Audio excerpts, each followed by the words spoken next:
Good evening, everyone. Thank you very much for coming together to immerse ourselves in a great body of wisdom and immerse ourselves in a wonderful community of wisdom as well, which adds to that tradition that we have received.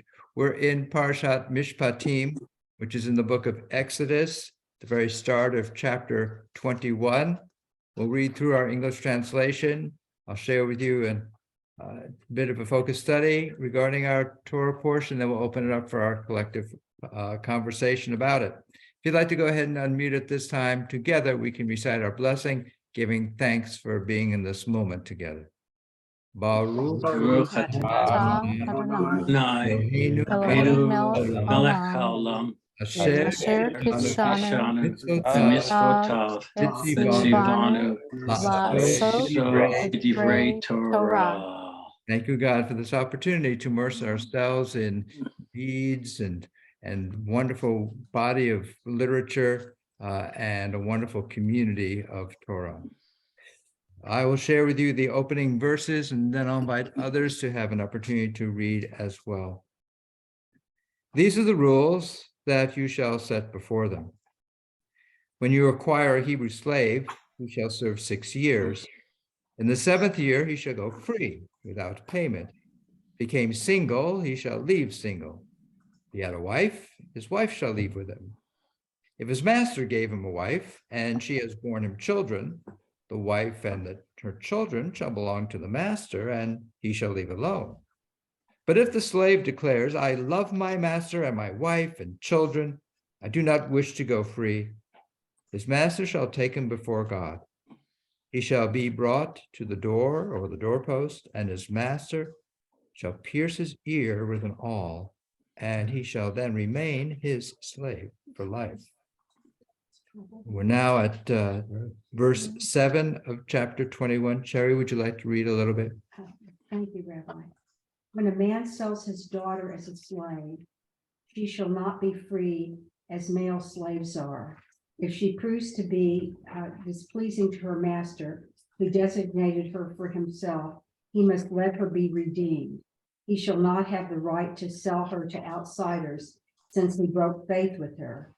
And if he designated her for his son, he shall deal with her as is the practice with free maidens.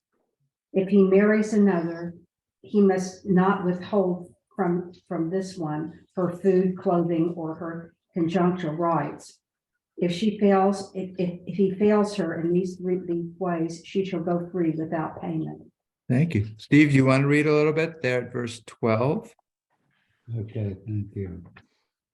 He who fatally strikes a man shall be put to death. If he did not do it by design, but it came by an act of God, I will assign you a place to which he can flee. I don't understand. When a man schemes against another and kills him treacherously, you shall take him from my very altar to be put to death. He who strikes his father or his mother shall be put to death. Okay, I can invite Richard. Would you like to read starting at verse 16? Thank you, Rabbi. He who kidnaps a man, whether he was sold him or is still holding him, shall be put to death. He who insults his father or his mother shall be put to death. When men quarrel and one strikes the other with a stone or fist, he does not die, but has to take to his bed. If then he gets up and walks outdoors upon his staff, the assailant shall go unpunished, except that he must pay for his idleness and his cure. When a man strikes a slave, male or female, with a rod, and he dies there and then, he must be avenged. But if he survives a day or two, he is not to be avenged, since he is the other's property. When men fight and one of them pushes a pregnant woman and the miscarriage results, but no other damage ensues, the one responsible shall be fined according to the woman's husband may exact from him, the payment to be based on reckoning. But if the other damage ensues, the penalty shall be life for life, eye for eye, tooth for tooth, hand for hand, foot for foot, burn for burn, wound for wound, bruise for bruise. Thank you so much. And Robin, would you like to read a little bit starting at verse 26? Yes, thank you, Rabbi. When a person who is a slave owner strikes the eye of a slave, male or female, and destroys it, that person shall let the slave go free on account of the eye. If the owner knocks out the tooth of a slave, male or female, that person shall let the slave go free on account of the tooth. When an ox gores a man or a woman to death, the ox shall be stoned, and its flesh shall not be eaten, but the owner of the ox is not to be punished. If, however, that ox has been in the habit of goring, and its owner, though warned, has failed to guard it, and it kills a man or a woman, the ox shall be stoned, and its owner too shall be put to death. If ransom is imposed, the owner must pay whatever is imposed to redeem the owner's own life. So too, if it gores a minor, male or female, its owner shall be dealt with according to the same rule. But if the ox gores a slave, male or female, its owner shall pay 30 shekels of silver to the master, and the ox shall be stoned. Thank you, Robin. Dave Leb, would you like to read starting at verse 33? When any party opens a pit, or when any party digs a pit and does not cover it, and an ox or an ass falls into it, the one responsible for the pit must make restitution, paying the price to the owner, but keeping the dead animal. When any party's ox injures a neighbor's ox and it dies, they shall sell the live ox and divide its price. They shall also divide the dead animal. If, however, it is known that the ox was in the habit of goring, and its owner has failed to guard it, the person must restore ox for ox, but shall keep the dead animal. When any party steals an ox or a sheep and slaughters it or sells it, that person shall pay 5 oxen for the ox and 4 sheep for the sheep. Thank you, Dave. And Jim, would you like to read at the very start of chapter 22? If the thief is seized while tunneling and he is beaten to death, there is no blood guilt in his case. If the sun is risen on him, there is blood guilt in that case. He must make restitution. If he lacks the means, he shall be sold for his theft. But if what he stole, whether ox or ass or sheep, is found alive in his possession, he shall pay double. When a man lets his livestock loose to graze in another's land, and so allows a field or a vineyard to be grazed bare, he must make restitution for the impairment of that field or vineyard. When a fire is started and spreads to thorns, so that stacked, standing, or growing grain is consumed, he who started the fire must make restitution. Thank you, Jim. Let me invite David and Susan if you'd like to pick up at verse 6. Thank you, Rabbi.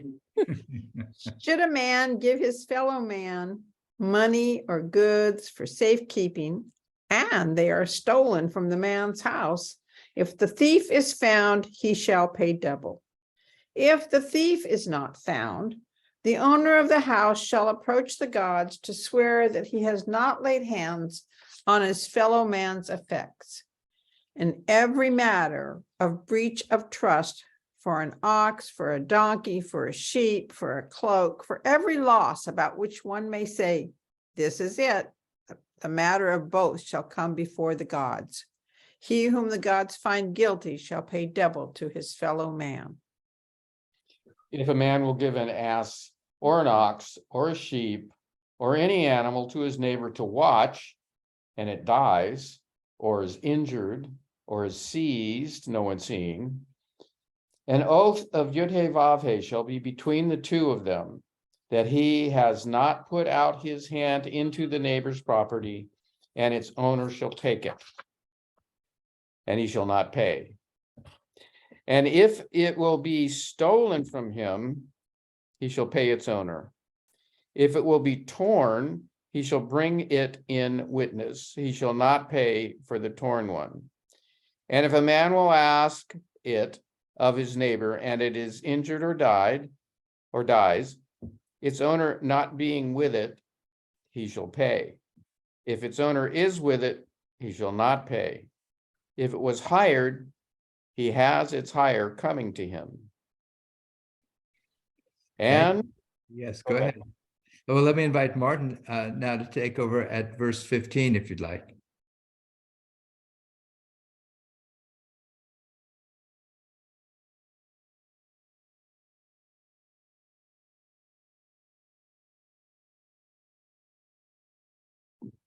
Martin, would you like to read starting at verse 15? Thank you, Rabbi. I didn't hear my name. Sorry. Okay. If a man seduces a virgin for whom the bride price has not been paid and lies with her, he must make her his wife by payment of a bride price. If her father refuses to give her to him, he must still weigh out silver in accordance with the bride price for virgins. You shall not tolerate a sorceress. Whoever lies with a beast shall be put to death.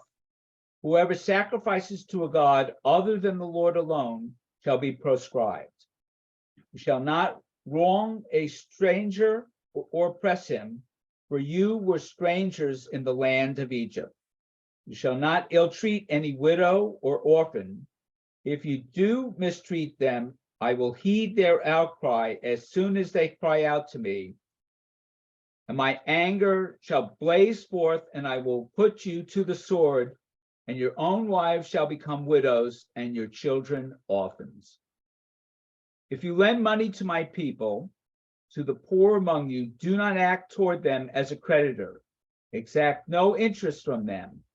If you take your neighbor's garment in pledge, you must return it to him before the sun sets. It is his only clothing, the sole covering for his skin. And what else shall he sleep? Therefore, if he cries out to me, I will pay heed, for I am compassionate. You shall not revile God, nor put a curse upon a chieftain among your people. Thank you so much. Let me invite Justin. Would you like to pick up there at verse 28?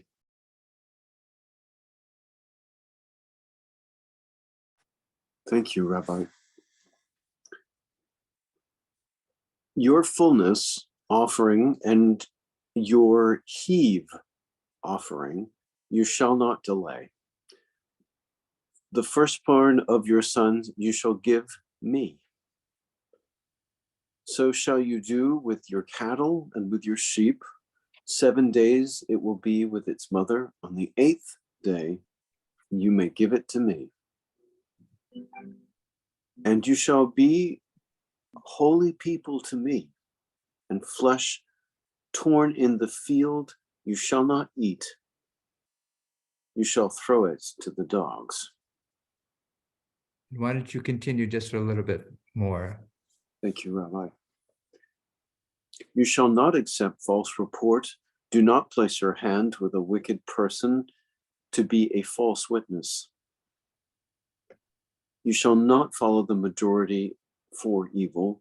You shall not respond concerning a lawsuit to follow many to pervert justice.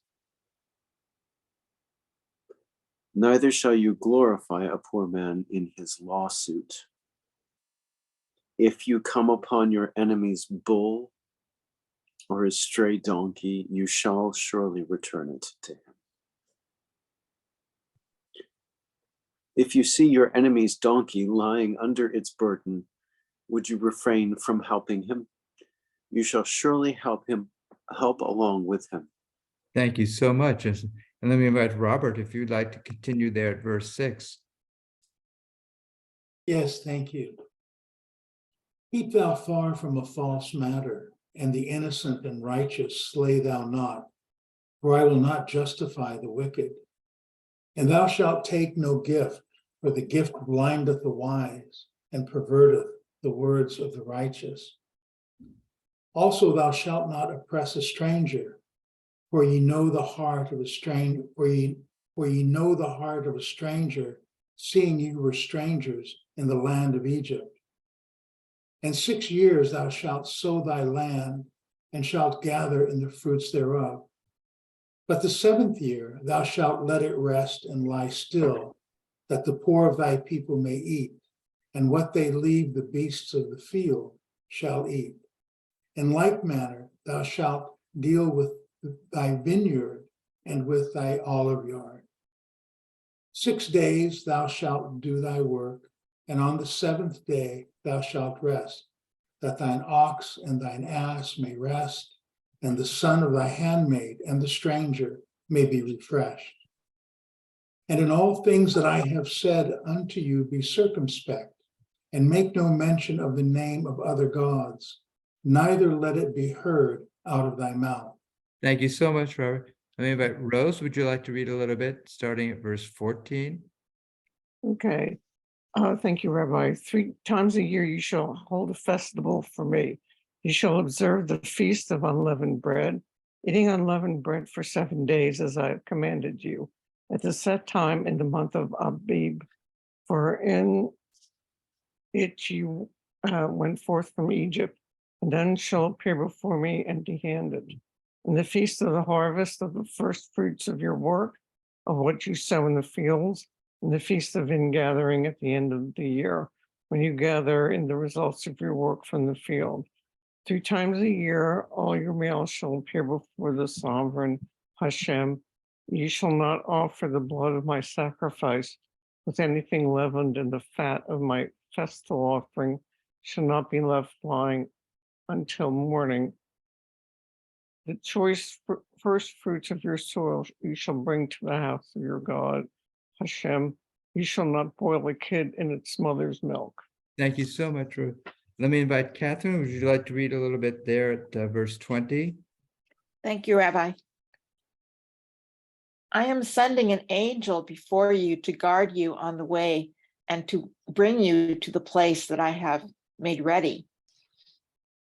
Pay heed to him and obey him. Do not defy him, for he will not pardon your offenses, since my name is in him. But if you obey him and do all that I say, I will be an enemy to your enemies and a foe to your foes.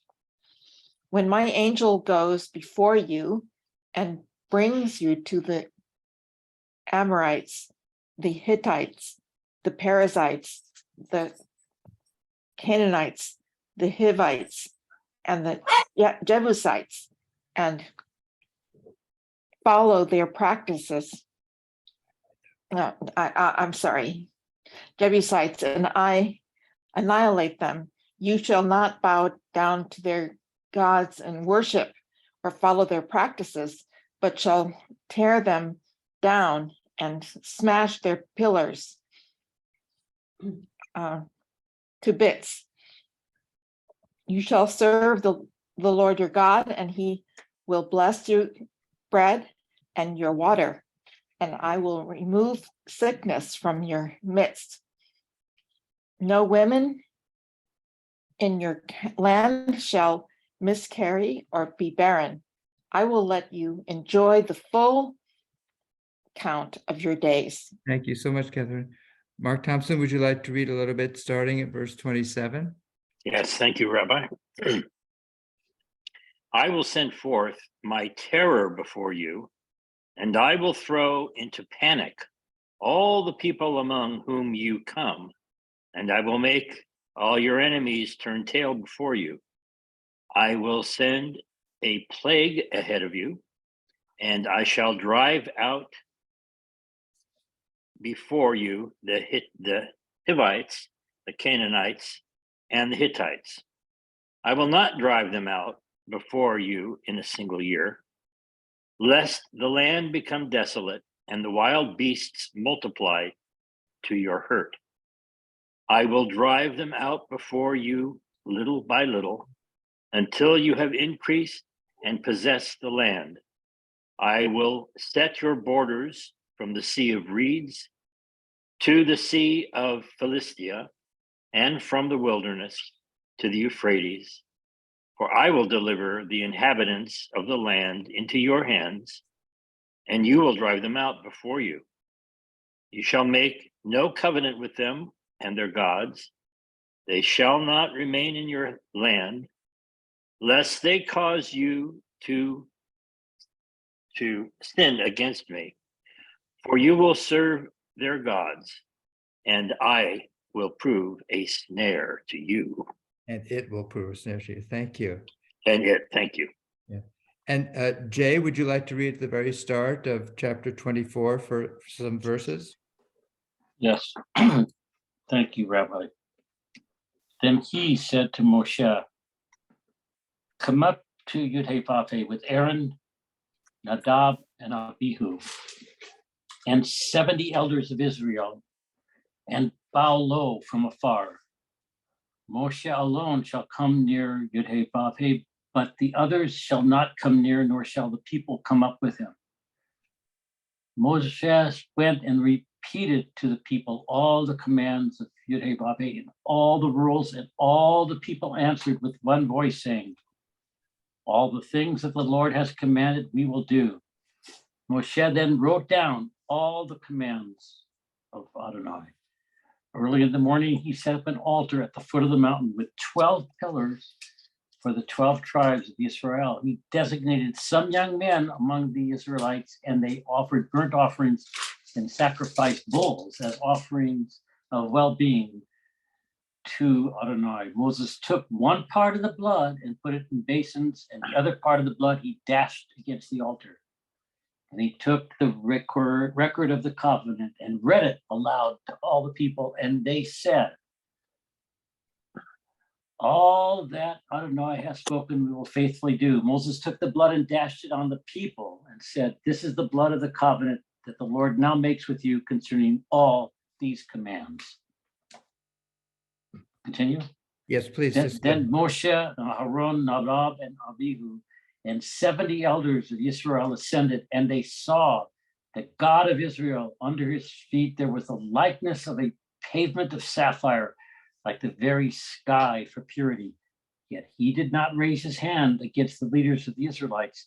They beheld God, and they ate and drank. Thank you so much, Jay. Verse 12, Adonai said to Moses, come up to me on the mountain and wait there. And I will give you the stone tablets with the teachings and commandments which I have inscribed to instruct them. So Moses and his attendant Joshua arose, and Moses ascended the mountain of God. To the elders he said, wait for us here until we return to you. You have Aaron and Hur with you. Let anyone who has a legal matter approach them. When Moses had ascended the mountain, the cloud covered the mountain. The presence of Adonai abode on Mount Sinai, and the cloud hid it for 6 days. On the 7th day, God called to Moses from the midst of the cloud. Now the presence of Adonai appeared in the sight of the Israelites as a consuming fire on the top of the mountain. Moses went inside the cloud and ascended the mountain.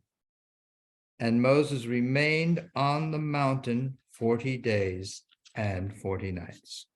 And that's our Torah portion for the week. Thank you all very, very, very much for bringing it to life.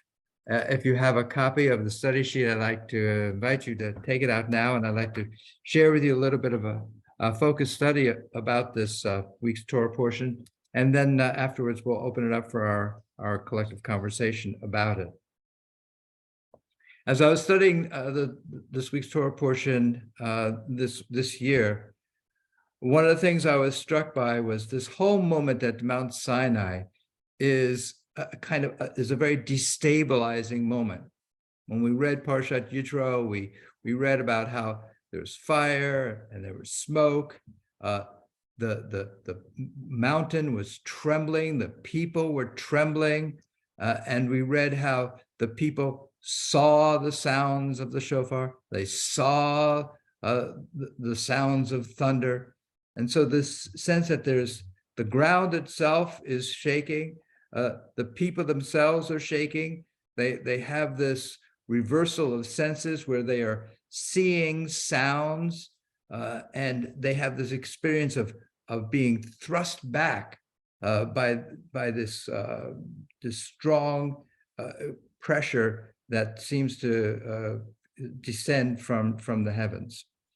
And I thought about the opening of Genesis, Bereshit itself, and when we studied that, we talked about how the very opening up of Torah, the story of creation, Bereshit bara Elohim et hashamayim ve'et haaretz, in the beginning God created heaven and earth, how that itself, we would hope that at the beginning of Torah would kind of clarify matters for us about where we came from, how everything came into existence.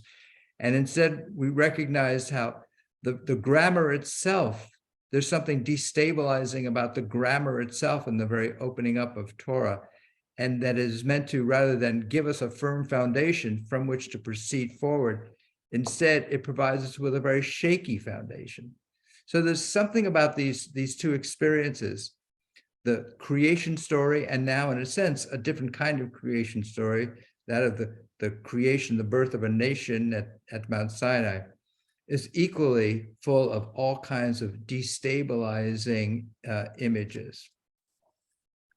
And one of the things that we're going to see as we go through some of the commentary is there's a recognition by a lot of the commentators that there is indeed something that is not orderly about what's happening.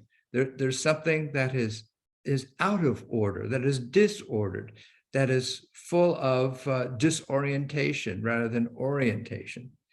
So here from our week's Torah portion, we read these words. God spoke all these words saying, I am Adonai, your God. This is from last week's Torah portion, Yitro.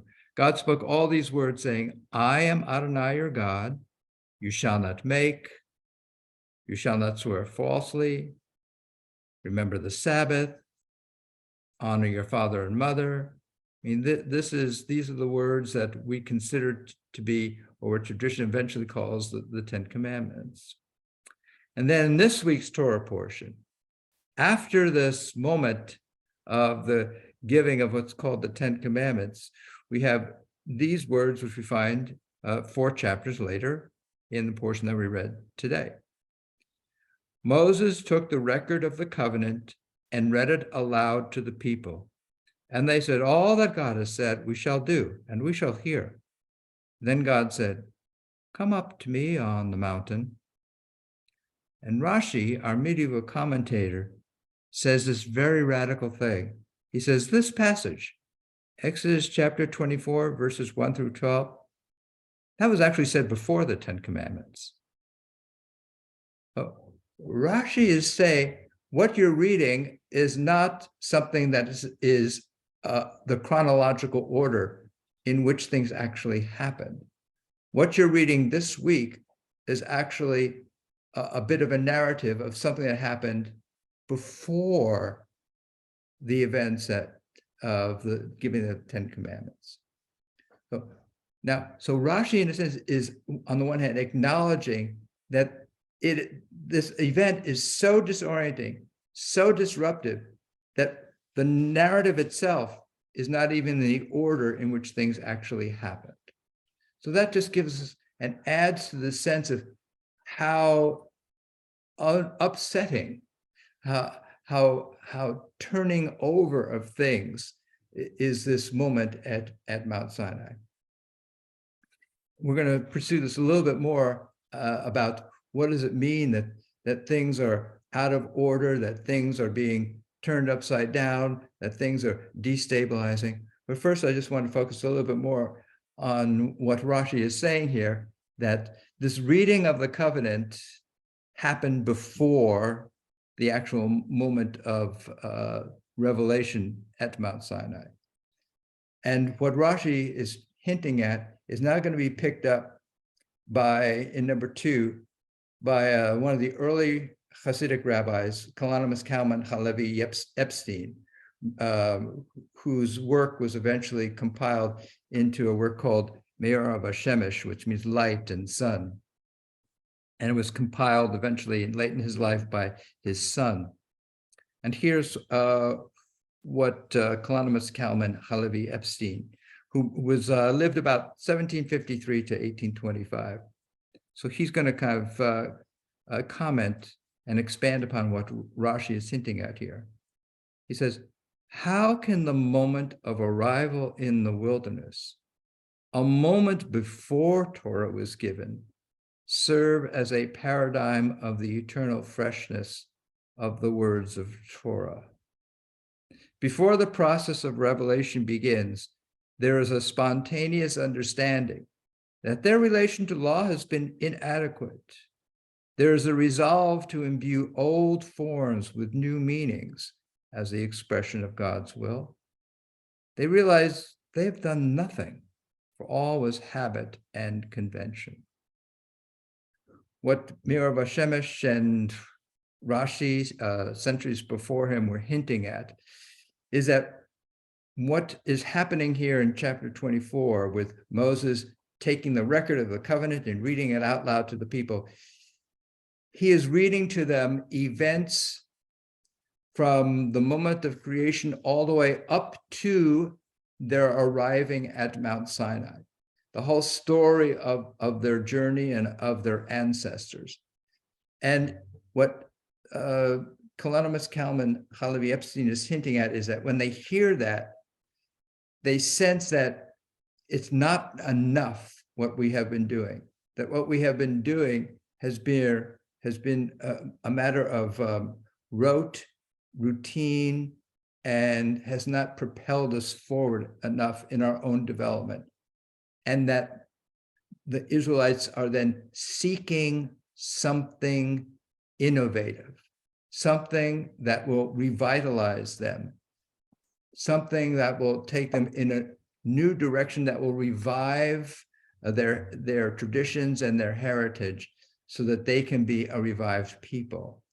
And he puts in these beautiful words. He says, there's a resolve to imbue old forms with new meanings as the expression of God's will. You know, as we're reading this week's Torah portion, I was noting all these rules about what you're supposed to do with a slave and what you do about an eye for an eye, about boiling, you're not supposed to boil a kid in its mother's milk. And I was already in my mind kind of thinking about, really, are those the rules that we're supposed to be following? And then, of course, what we know is that along come the rabbis in the 1st and 2nd centuries, and they read this material as well, and they say, it's in a sense, what Me'or Hashemesh says. Let's imbue old forms with new meanings. Let's say an eye for an eye, an ear for an ear doesn't really mean that. It means monetary compensation.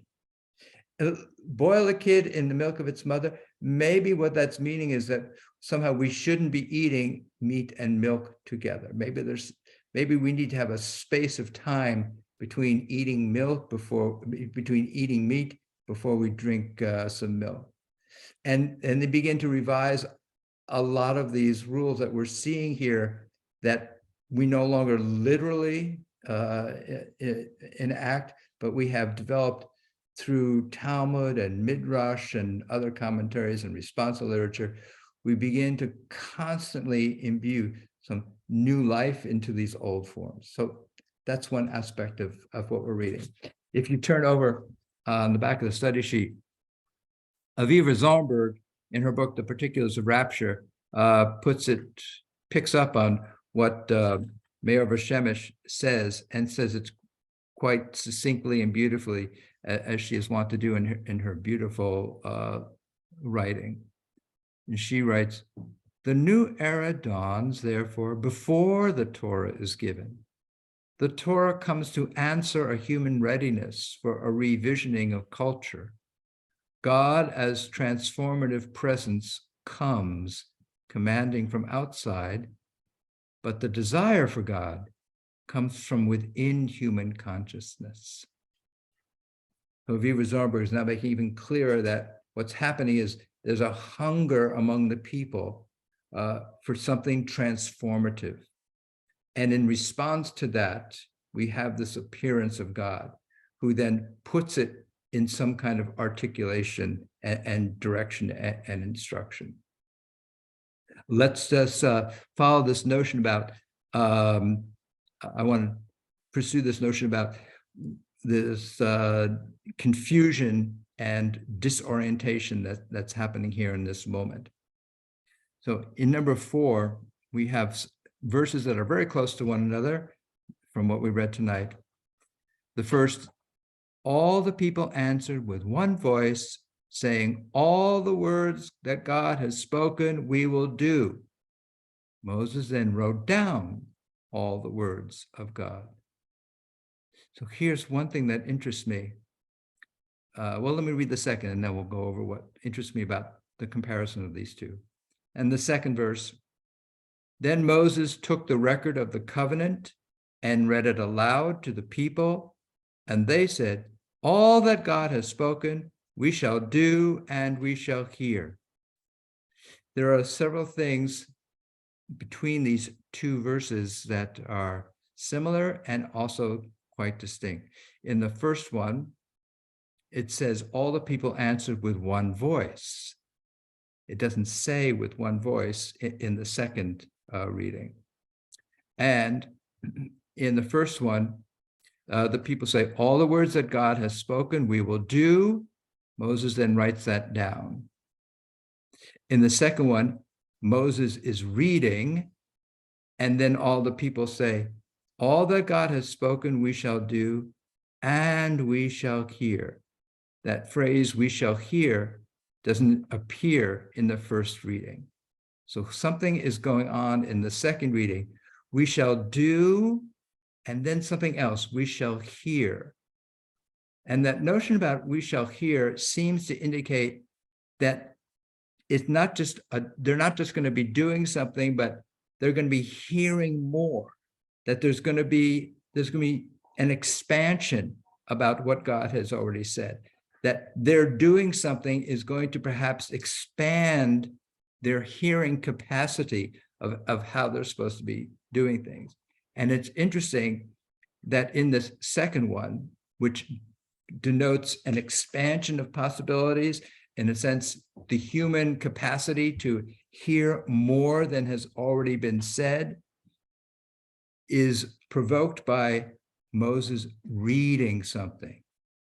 Moses took the record of the covenant and read it aloud to the people. And then in response to this oral experience of something being read to them, then they say, we're going to hear even more.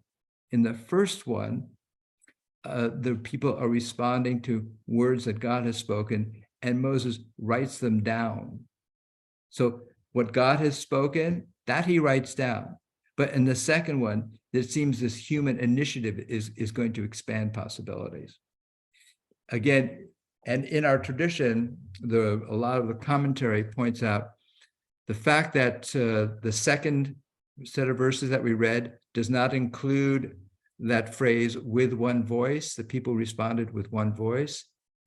The commentaries say this, they say, the people answer with one voice about everything that God has said we will do, meaning we will follow these instructions in terms of how we are supposed to behave, how we're supposed to conduct ourselves.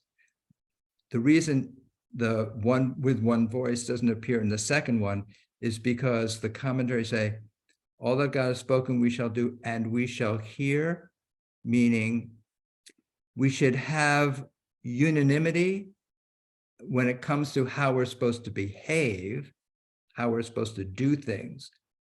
But the hearing has to do with thinking. It has to do with having an opinion about something. It has to do with having a perspective about something, a point of view about something. And that, the commentary said, we don't need unanimity about how we think. We just need to have unanimity about how we behave towards one another.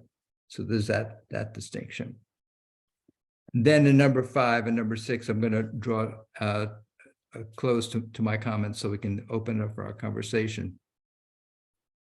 I noted this year that the concluding verse in Parshat Yitro, last week's Torah portion, says, "Do not ascend the heights of my altar, that your shameful nakedness may not be exposed on it."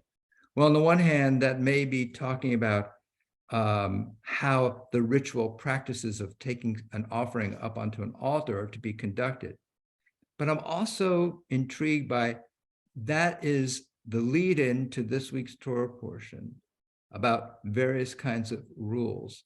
Maybe the notion about not ascending means the series of rules that we're now going to be discussing in Mishpatim is not about going up, because these set of rules have very much to do with just how you live every day in your everyday relationships, in your lending and borrowing, in how you dig up your fields, how you help with one another's animals, and so forth. These very mundane things. So it's a sense of, now we're talking about not an ascension, but here on this plane.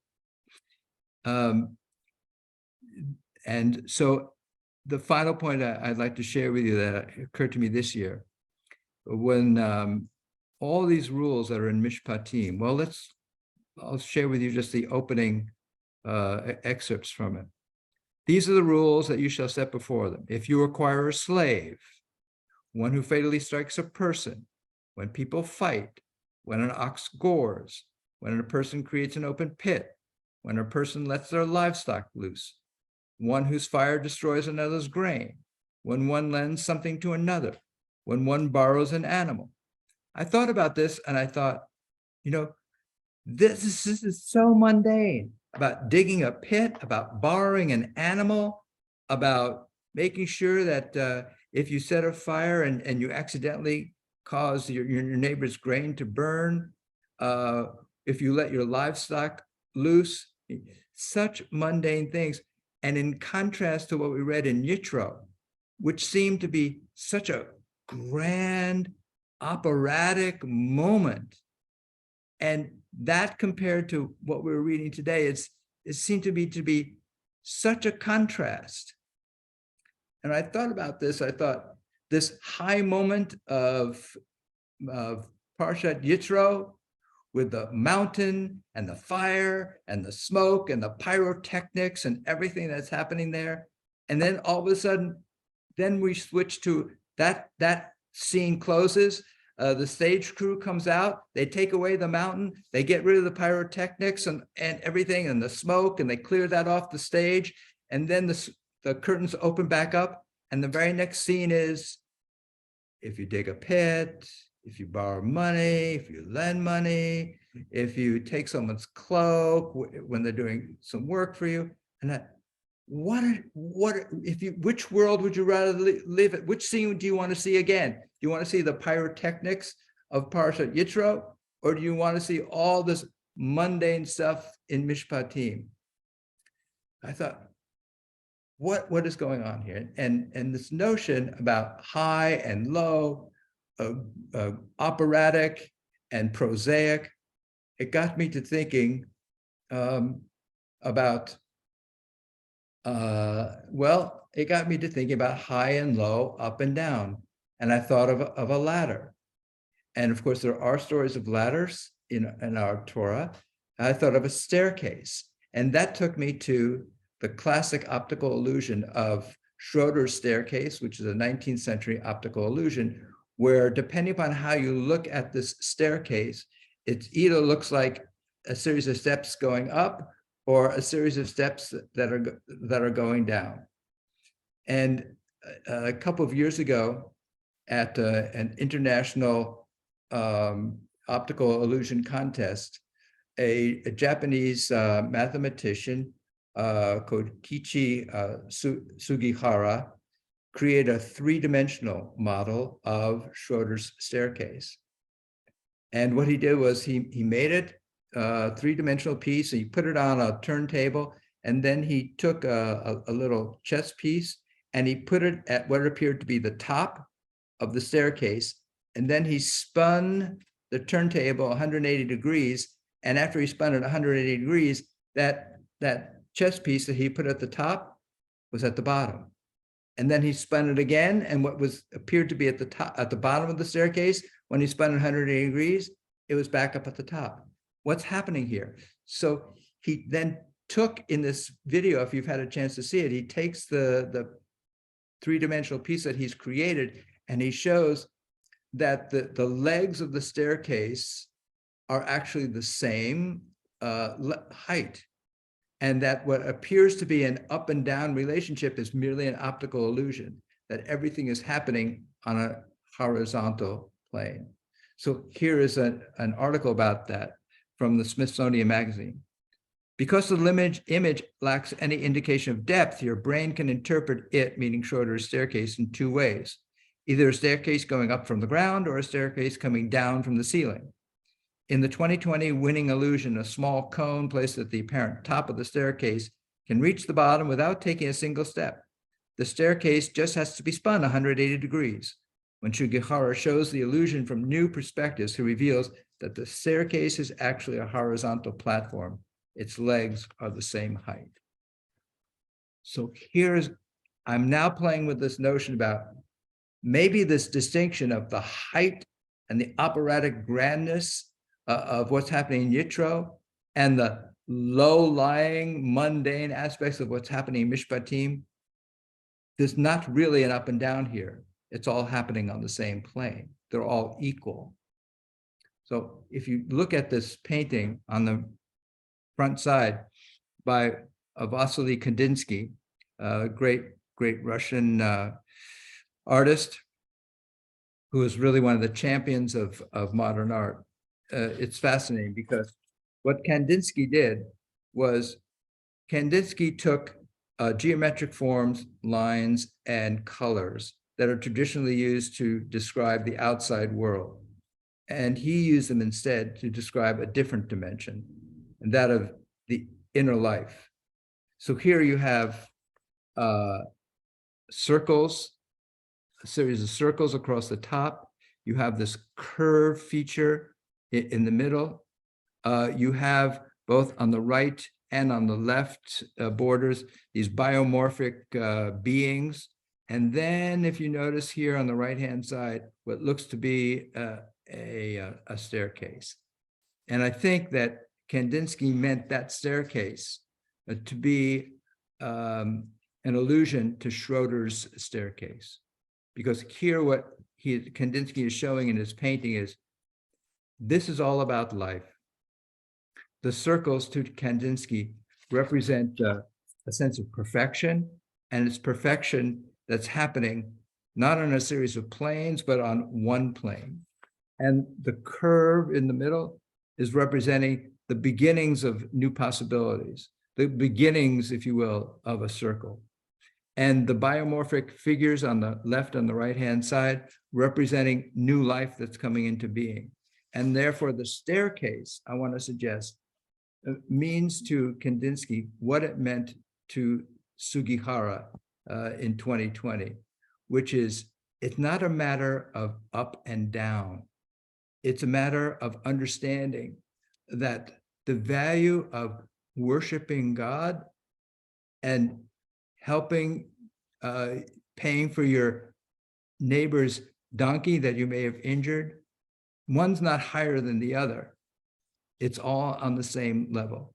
And if we think that one's higher than the other, that's an optical illusion that we need to address. So let me invite to open it up for what you saw and what you experienced in this week's Torah portion. Martin, please go ahead.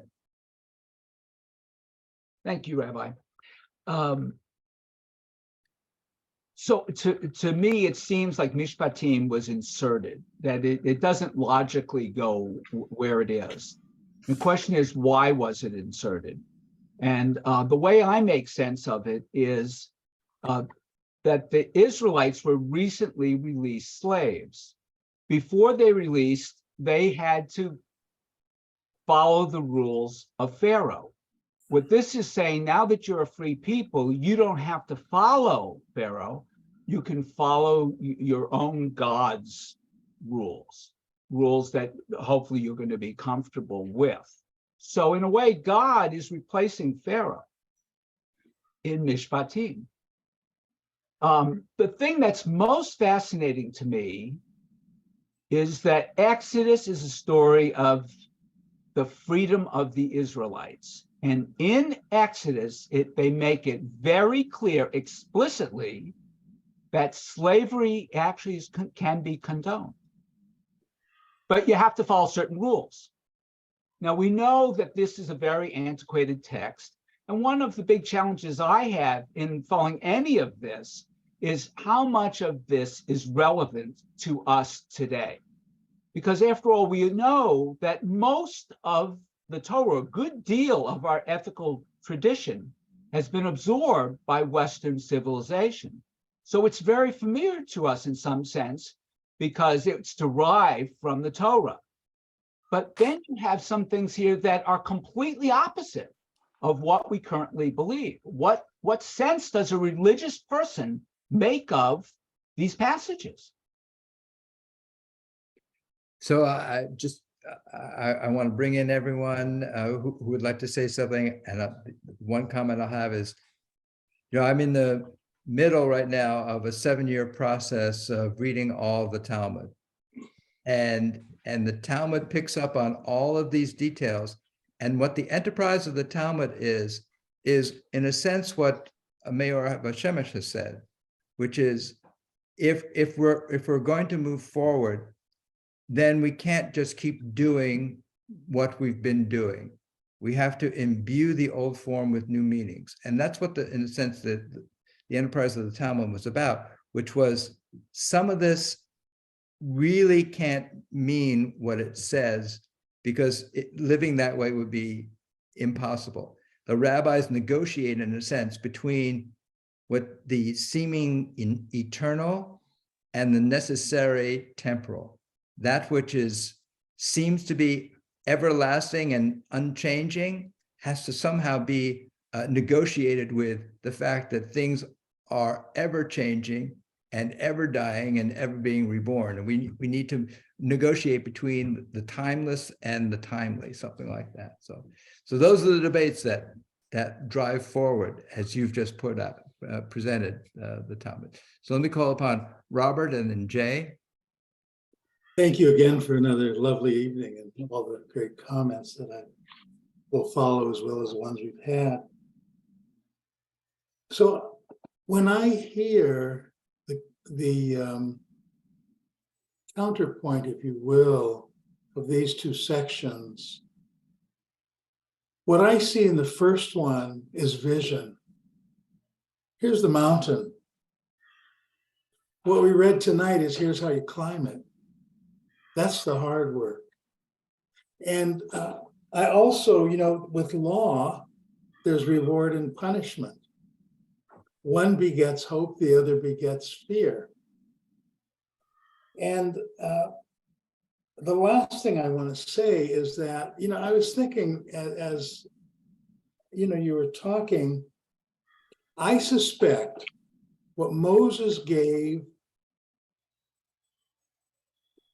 to the Israelites would be about like having teachings today that said, here's how you deal with people on other planets. Because as Martin pointed out, everything was done for them. Their paradigm was structured in a way that was very easy for them. There may have been great toil, but understanding what was expected, now they're independent people. So to me, there was just a really radical difference. You've been a slave, but now you're going to go out and you're going to conquer the world. You're going to create a commonwealth. You're going to create civilization. You're going to go on this long journey. And I thought, oh, that's like somebody saying, okay, you're going to go to Mars and these other planets. Here's what you do. I mean, that would be really strange. So that's my thought. Thank you so much, Robert. Let me call upon Jay. Go ahead, Jay. Thank you, Rabbi. Yeah. I just did an experiment on my cell phone by copying the image from your Tuesday email to photos. And then I put the photos on edit. And I did the little crop thing where you can turn the photo 4 times and make a complete 360. And it has just no beginning, no end. And it just creates many, many more questions of perspective and that then you can even imagine in the sections. I recommend that someone do that. It's very simple to do because this painting could be hung on the wall in 4 different rooms, all different ways.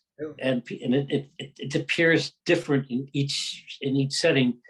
And I think what the artist did was that there's a dominant thing, at least for all eyes are different, but for my eyes, it's where my eyes focus, for instance, on the yellow ball and the ribbon with the different colors.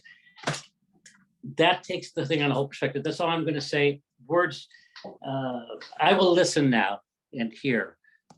I love that. I had never thought about that, and I wouldn't be surprised if Kandinsky wouldn't be tickled pink to have someone say, you know, I'd like to hang your painting this way. Is he alive? No, he's not. Oh, darn it! Because I was going to Facebook him right now or LinkedIn or something. And, Well, you could still do that, but the notion about there are different perspectives that one can have depending upon how one hangs this painting. I love that idea.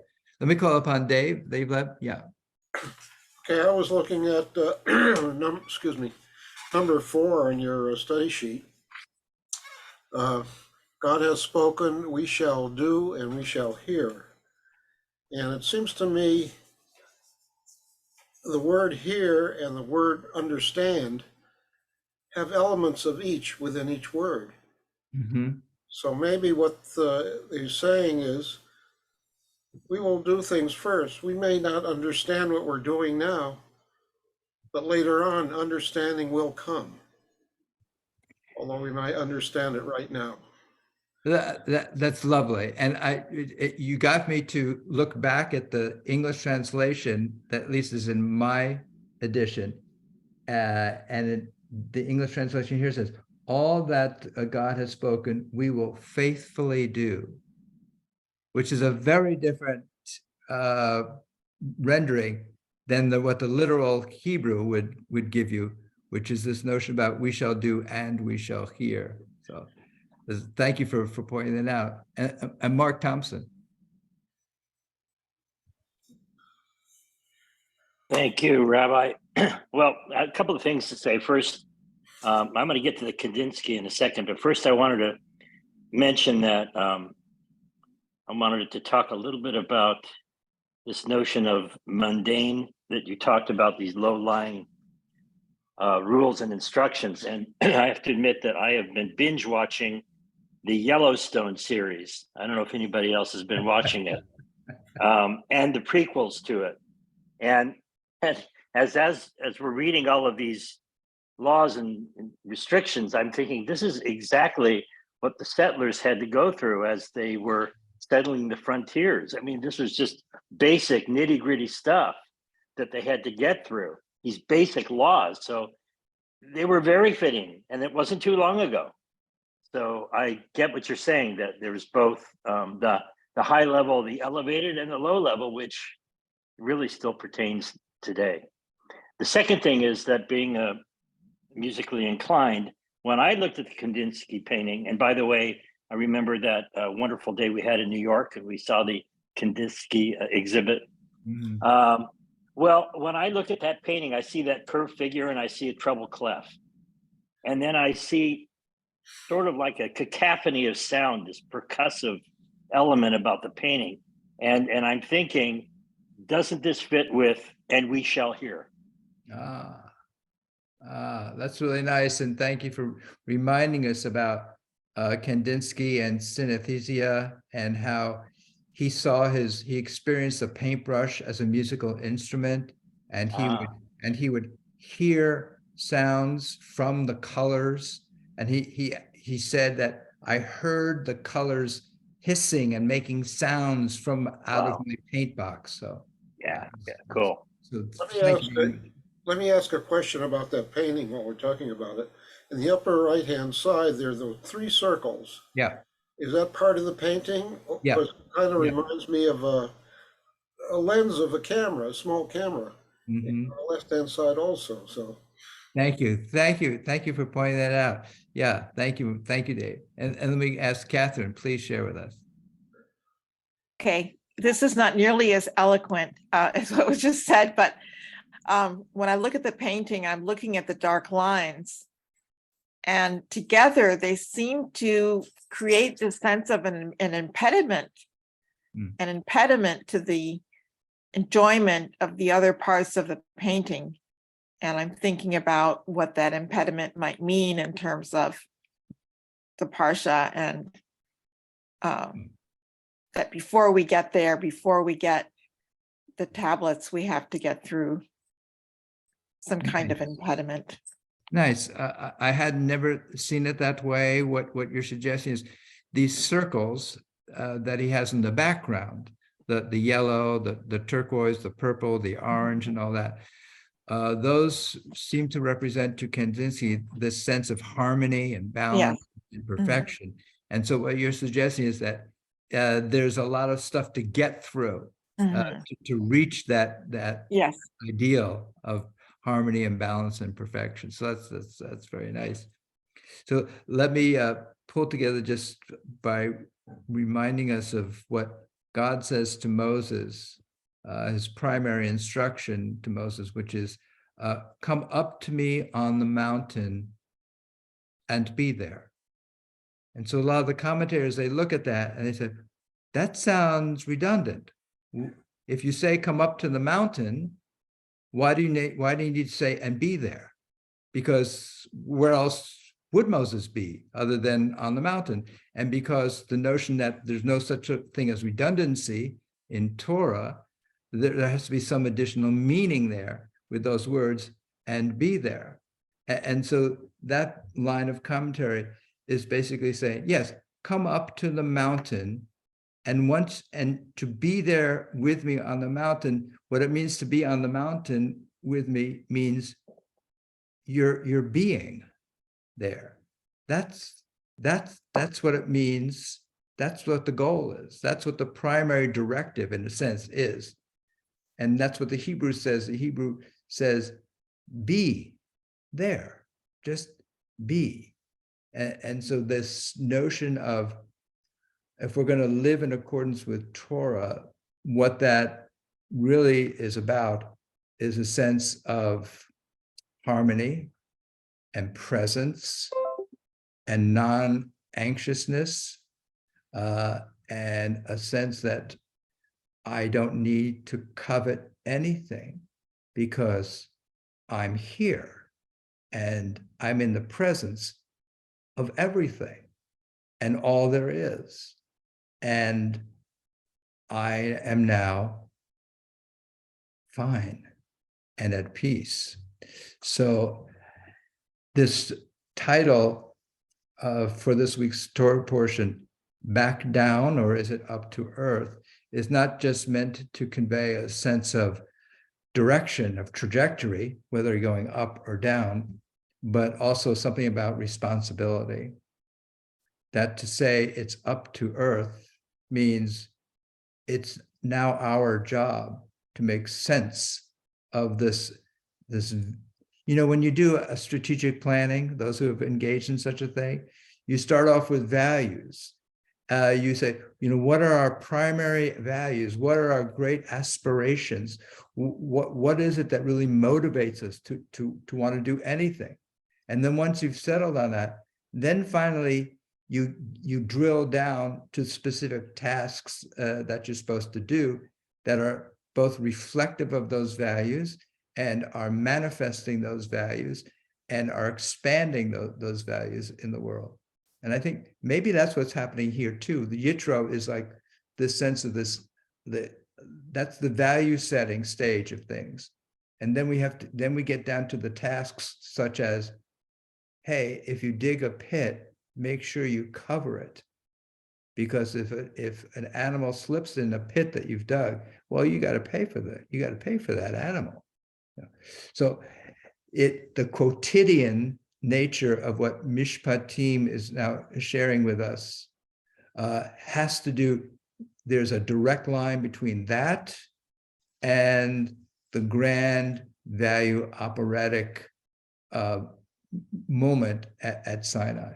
And all of that whole moment, according to Rashi, was not invoked by God. It was invoked by the people, desirous of a better way of life, desirous of a transformation of themselves, desirous for a transformative presence. So I want to thank each and every one of you for continuing what is an unending creative act of bringing beauty and harmony and justice and peace and fulfillment, not only to the world outside of ourselves, but also to the world within ourselves as well. God bless you all. Look forward to seeing you next time. Thank you so much. Good night. Thank you. Rabbi. Thank you. Good night, thank you.